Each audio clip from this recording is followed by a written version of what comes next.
শুভর নির্বাসনে অশুভ আগমনে চরাচরে আধারে ঘনা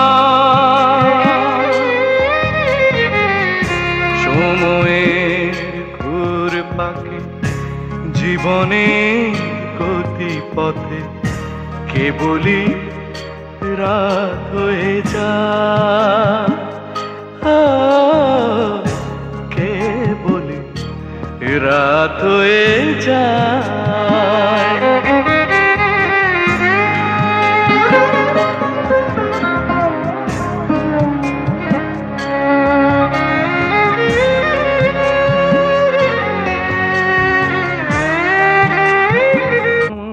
কটে ছিঁড়ে যায় বন্ধন অশ্রুর ধারা পাতে বাজে শুধু ক্রন্দন সোনালি গলা আকাশে মেলে না ডানা সোনালি গলা আকাশে মেলে না ডানা নিরাশার ঘন মেঘে দিগন্ত ছেয়ে যায় কেবলই রাত হয়ে যায়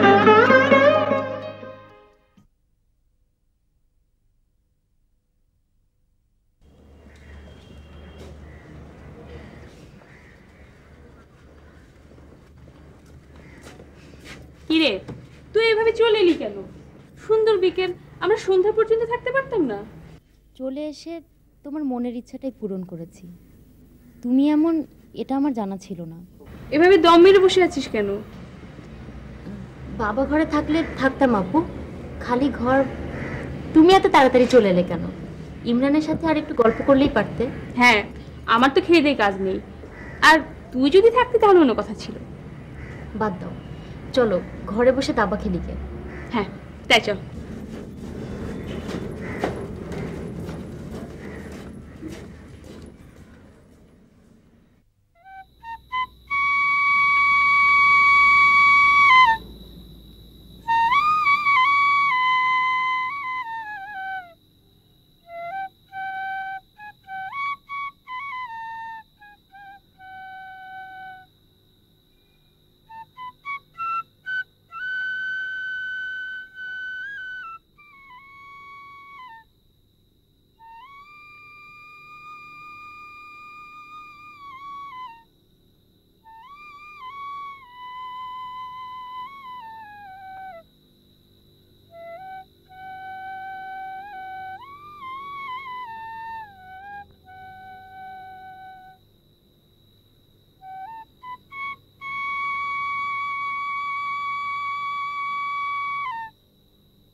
থামলেন কেন?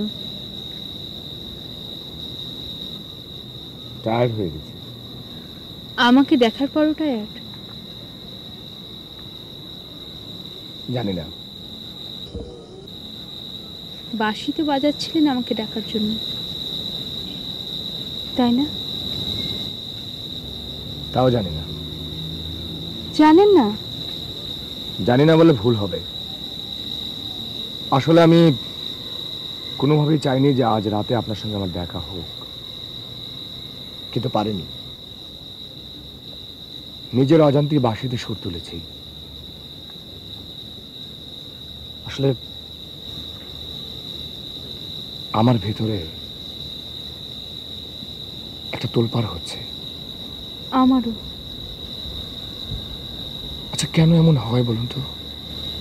চিনি না, জানি না, পরিচয় নেই, হুট করে কেন এমন হয়?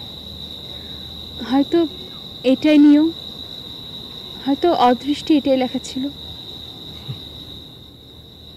আপনি তো আবার অদৃষ্টে, ভাগ্যে বিশ্বাস করেন, তাই না? অদৃষ্টে না থাকলে কেন এভাবে আপনার সঙ্গে আমার আলাপ পরিচয় হবে? কেন এভাবে হুট করে এতটা সম্পর্ক হবে? কেন এই গভীরতা আমি আপনার পাশে এসে বসে থাকবো? তাহলে আমাদের অদৃষ্ট শুভ নয়। কেন? আসলে আমরা দুজন দুজনের সম্পর্কে কেউ কিছুই জানি না। আমি বাড়ি থেকে পালিয়ে আসা একটা ছেলে, আর আপনি দুদিনের জন্য এখানে বেড়াতে আসা একটি মেয়ে। এই জাতীয় সম্পর্কের আসলে পরিণতিটা ভালো হয় না। আমরা দুজনই পরিণত বয়স্ক, সচেতনভাবে আমাদের মধ্যে একটা সম্পর্ক হতে পারে। এটাকে এভাবে হুট করে বলাটা মনে হয় ঠিক হচ্ছে না।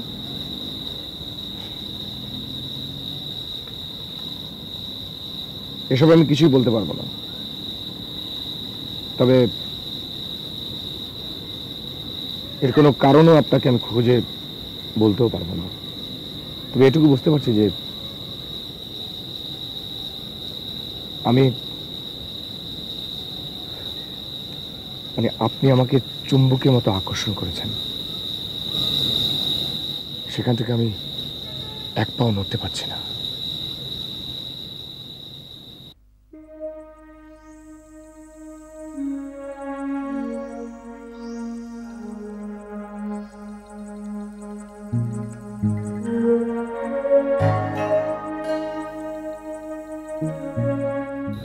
গত প্রায় একটা মাস আমি একটা অবাস্তব ঘোরের মধ্যে ছিলাম। সারাক্ষণ আমার মাথার মধ্যে এই অবাস্তব কল্পনাটা এমনভাবে জাপটে ছিল, আমি আর কিছুই কল্পনা করতে পারতাম না। ঠিক একই অবস্থা হয়েছিল আমার রুমমেট মিতারও, ওই একই মানুষকে নিয়ে। আমরা সারাক্ষণ একটা মিথ্যে ভুল অন্ধ প্রতিযোগিতা শুরু করে দিয়েছিলাম নিজের অজান্তেই। কিন্তু যাকে নিয়ে এত কল্পনা করতাম সে তখন অন্য কল্পনায় বিভোর ছিল। এই যেমন এখন আপনি কি ভাবছেন আমি কিছুই জানি না। কি হলো, আমি কি একাই কথা বলে যাব? আপনি কিছুই বলবেন না? বলবার মতো আমার কিছু যে নেই। আপনি আপনার বাড়ির কথা বলুন, কেন চলে এসেছেন পালিয়ে সে কথা বলুন। এসব কিছুই আপনাকে আমি বলতে চাই না। ঠিক আছে, বলতে না চাইলে আমি কিছুই বলবো না। আচ্ছা জানেন, আমার না নিজেকে খুব বোকা বোকা মনে হয়। কেন এমন মনে হয়? আমি কি আসলেই বোকা? আপনি বোকা না চালাক তা আমি জানি না, তবে আপনি ভীষণ সুন্দর। আপনার দিকে বেশিক্ষণ তাকিয়ে থাকা যায় না। আপনার সৌন্দর্য বুকে কাঁপন তোলে, সমস্ত অস্তিত্বে আলোড়ন তোলে। আপনি তো আমার দিকে তাকিয়েই দেখেন, কি করে বললেন এত বড় কথা? দেখেছি আপনার দিকে আসলেই বেশিক্ষণ তাকিয়ে থাকা যায় না। তাকিয়ে থাকলে কি হয়? হয় কি হয় আমি আপনাকে এখন বলে বোঝাতে পারবো না। এখন তাকান না। এখন তাকালে তো শুধু তাকিয়ে থাকতে পারবো না, অন্য কিছু ইচ্ছা হবে। অন্য কিছু? অন্য কিছু?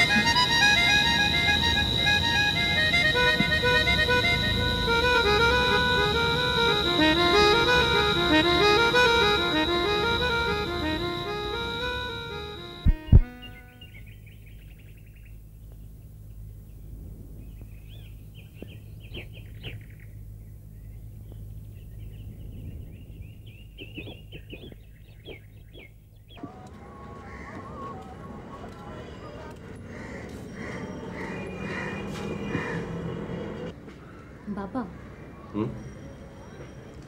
কি রে মা? তুমি আর কতদিন এখানে থাকবে বাবা? কেন রে মা, এখানে থাকতে তোর ভালো লাগছে না? আমার একটু ঢাকায় যেতে হবে।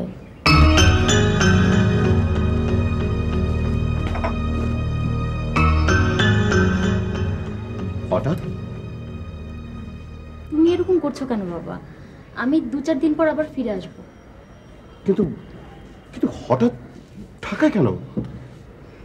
বাবা, তুমি যদি থাকো তাহলে আমি 2 দিন পর ফিরে আসবো, আর যদি এর মধ্যে তুমি ঢাকায় চলে যাও তাহলে আর ফিরবো না। আমি কিছুই বুঝতে পারলাম না।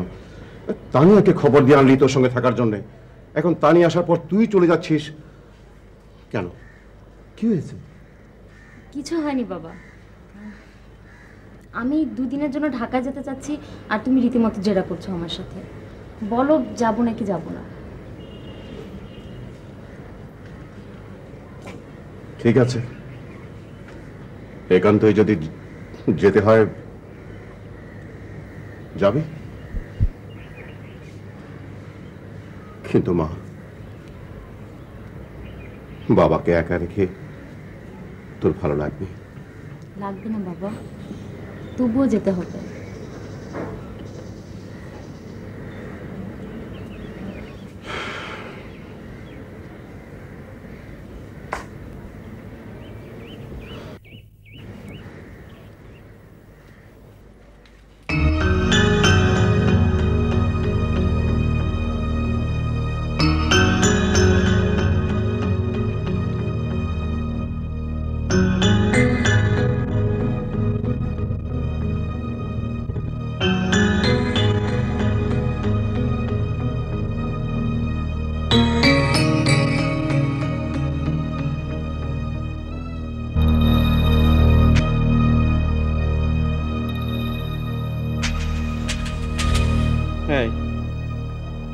ওই চিটাগাংয়ের মজনু আর রাঙামাটির উপলের ঠিকানা, ফোন নম্বর এগুলো নিয়েছিস?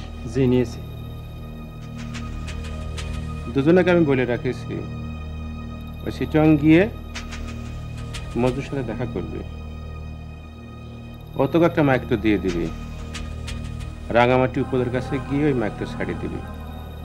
সাথে রাখা ঠিক হবে না? বুঝতে পারিস? জি পিটু ভাই। হ্যাঁ, সাথে কাউরে লাগবে না, লাগবে না। ভালো। নিধু, আমার কথা কিন্তু একদম সরল।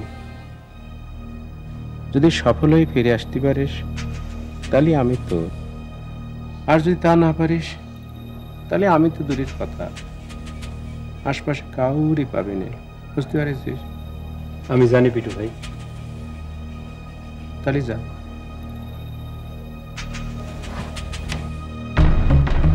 একটু দোয়া করেন পিটু ভাই। দোয়া তো অলওয়েজ চলছে, দোয়ার মুদিনই তো আছে। যা।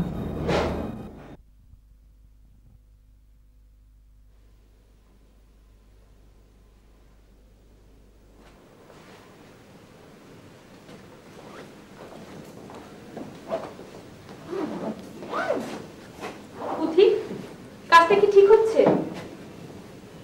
আমাকে যেতেই হবে আপু। I have no way. Hanif, আই হানিফ, ব্যাগটা একটু নিয়ে যা। আমাকে ডেকে এনে তুই চলে যাচ্ছিস? তাহলে আমাকে কেন ডাকলি? তুমি এখানে থাকো, আমি 2 দিন পর চলে আসবো তো। আমি এখানে থাকবো? হ্যাঁ, থাকলে ক্ষতি কি? দেখ, বিষয়টা খুবই ইনসাল্টিং হয়ে যাচ্ছে।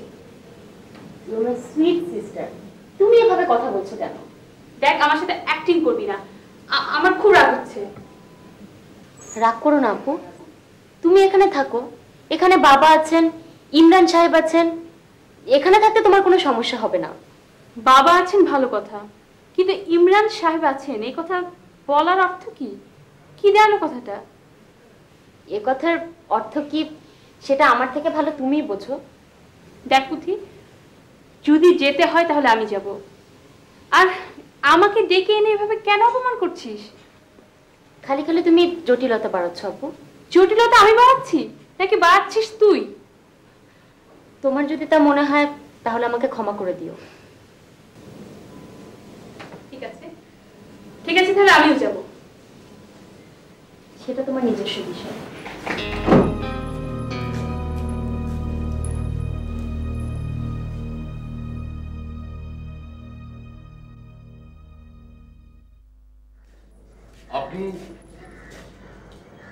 আপনি কি চলে যাচ্ছেন? আমাকেও চলে যেতে হবে। কেন? আপনি যাবেন কেন? বাড়ি যাব বলে মার কাছে চিঠি দিয়েছি, তাই চলে যেতে হবে। অনেকদিন তো বাইরে বাইরে কাটালাম। ঠিক আছে, তানিয়াপুও মনে হয় চলে যাবে। আপনি পারলে যাবার আগে ওকে বাড়িতে পৌঁছে দিন। বাবা গাড়িতে অপেক্ষা করছে। আমি যাই।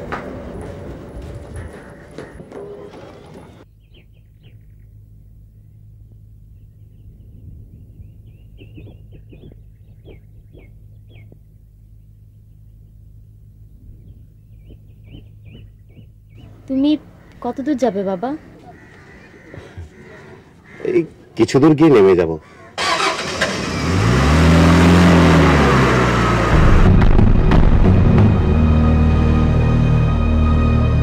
শুভর নির্বাসনে অশুভ আগমনে চরাচরে আধার ঘনা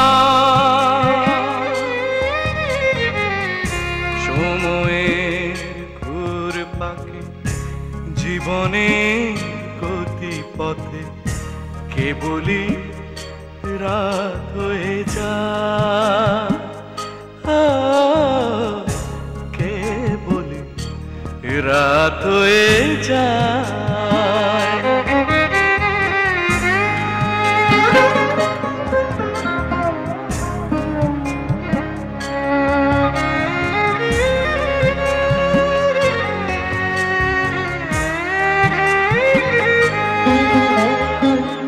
সংঘাতে সংকটে ছিঁড়ে যায় বন্ধন।